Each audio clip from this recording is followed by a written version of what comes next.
Good morning students, how are you? This is Ritu Garg from English with Ritu channel.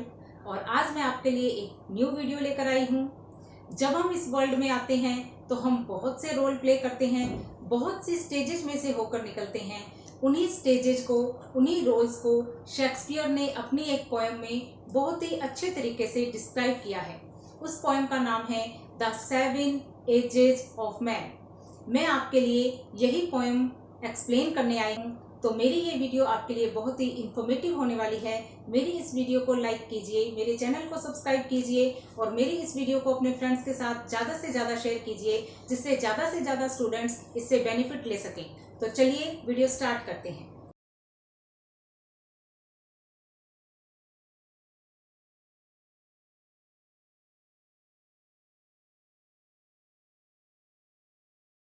All the world is a stage, and all the men and women merely players. They have their exits and their entrances, and one man in his time plays many parts, his acts being 7 ages. In the first line, all the world is a stage, Shakespeare compares the entire world to a stage. Shakespeare ने whole world को एक stage से compare किया है। And all the man and women merely players. As on a stage, different characters play their role. In the same way, men and women perform their role given by God. God ने man and women को जो role दिए हैं, वो उन role को play करने के लिए इस वर्ल्ड में आते हैं। They have their exits and their entrances. यहाँ एग्जिट का मीनिंग है डेथ और एंट्रेंस का मीनिंग है बर्थ। एक मैन जब बर्थ लेता है तो वो इस वर्ल्ड में एंटर होता है, और जब उसकी डेथ होती है तो वो इस वर्ल्ड से एग्जिट हो जाता है। And one man in his time plays many parts, his acts being 7 ages. एक इंसान अपनी होल लाइफ में कई पार्ट्स प्ले करता है, और इन पार्ट्स को शेक्सपियर ने 7 एजेस में डिवाइड किया है। मीन टू से कि शेक्सपियर ने ह्यूमन लाइफ को 7 रोल्स या 7 एजेस में डिवाइड किया है। At first the infant mewling and puking in the nurse arms. 7 एजेस में से जो फर्स्ट स्टेज है दैट इज इन्फेंट एज। यहाँ म्यूलिंग का मीन्स है क्राइंग और प्यूकिंग का मीन्स है vomiting. In this age he is a helpless creature, he cries in the arms of nurse, he cries and vomits. Then the whining schoolboy with his satchel and shining morning face creeping like snail unwillingly to school. The second stage is schoolboy. School boy को picturise करते हुए Shakespeare ने लिखा है कि school boy अपने bag के साथ स्कूल जाता है। मॉर्निंग में उसका फेस शाइन करता है, लेकिन वो स्नेल की तरह रेंगता हुआ चलता है। मीन टू से कि वो स्कूल नहीं जाना चाहता, अनविलिंगली ही वो स्कूल जाता है।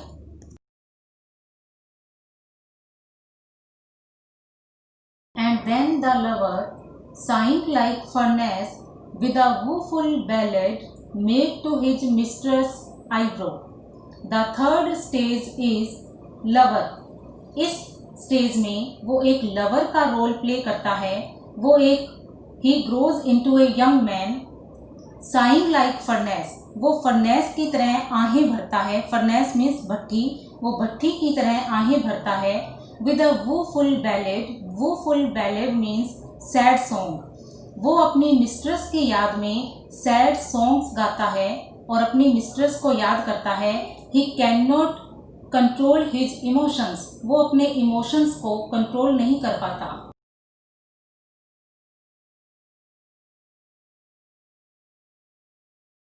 Then a soldier full of strange oaths and bearded like the card, jealous in honor, sudden and quick in quarrel, seeking the bubble reputation even in the cannon's mouth. The fourth stage is soldier. इस as में ये बताया गया है कि वो full of strange oaths है। यहाँ स्ट्रेंज ओथ्स का मतलब है कि वो फाउल वर्ड्स का यूज करता है। And bearded like the pard, pard means leopard, वो लेपर्ड की तरह अपनी बियर्ड रखता है। जेलस इन ओनर, वो स्वभाव से जेलस हो जाता है, वो ओनर के लिए किसी से भी जेलसी रखता है। Sudden and quick in quarrel, sudden and quick का यहाँ मीनिंग है रेडी, वो क्वेरल करने के लिए रेडी रहता है और वो क्वेरल करता है फॉर बबल रेपुटेशन। यहाँ पोइट ने रेपुटेशन का कंपैरिजन बबल से किया है कि जैसे बबल को छूते ही बबल फूट जाता है, उसी प्रकार से पोइट ने रेपुटेशन को बबल से कंपेयर किया है। और इसी बबल रेपुटेशन के लिए वो कैनन, कैनन मीन्स तोप, वो तोप के मुंह के सामने जाने को भी रेडी रहता है। तो इस सोल्जर के डिस्क्रिप्शन में पोइट ने सोल्जर को ब्रेव लेकिन जेलस और क्वेरल करने के लिए रेडी बताया है।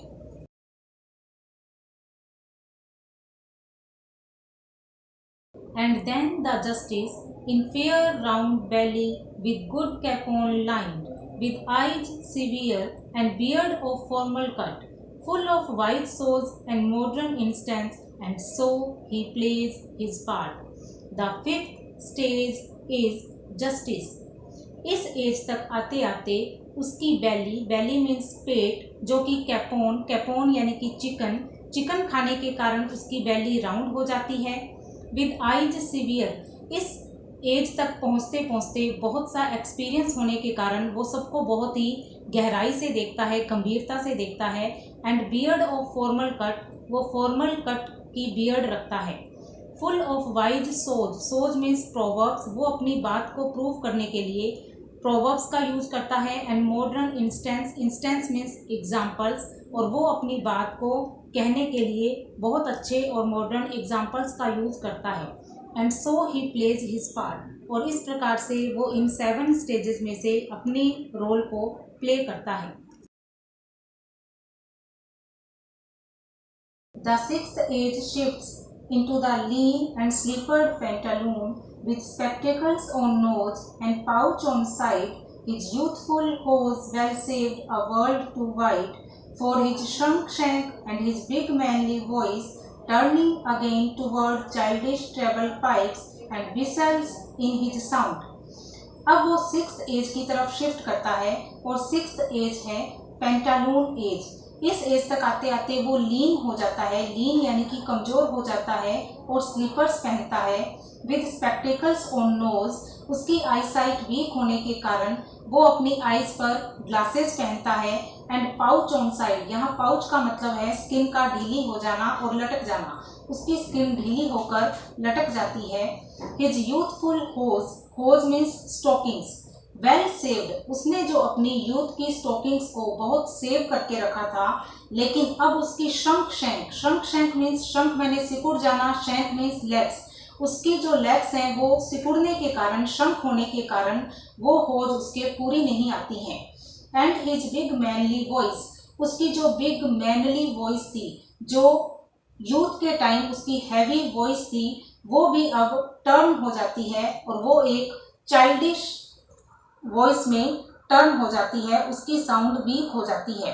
And whistles in his sound, और जब वो साउंड करता है, जब वो बोलता है तो उसकी साउंड से विसल्स की आवाज आती है। Last scene at all that ends this strange eventful history with second childishness and mere oblivion, sans take, sans eyes, sans taste, sans everything.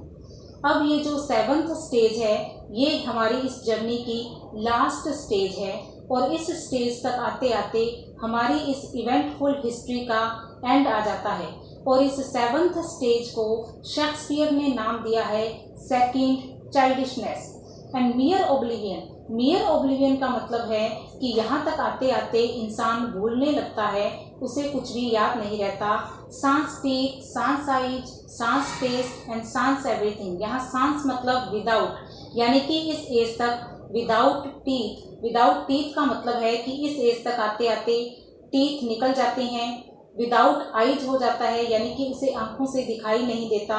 Without test मतलब कि उसे कोई भी टेस्ट का आभास नहीं होता। एंड सेंस एवरीथिंग, उसे किसी भी चीज़ का कुछ भी पता नहीं रहता, वो हर चीज़ के विदाउट हो जाता है, बिना हो जाता है, उसके पास कोई भी चीज़ उसकी नहीं रहती। और इस प्रकार से उसको सेकंड चाइल्डिशनेस, क्योंकि वो हर काम के लिए दूसरों पर डिपेंड हो जाता है, इसीलिए शेक्सपियर ने इस 7th एज को नाम दिया है second childishness. So these are the 7 stages described by Shakespeare in the poem The Seven Ages of Man.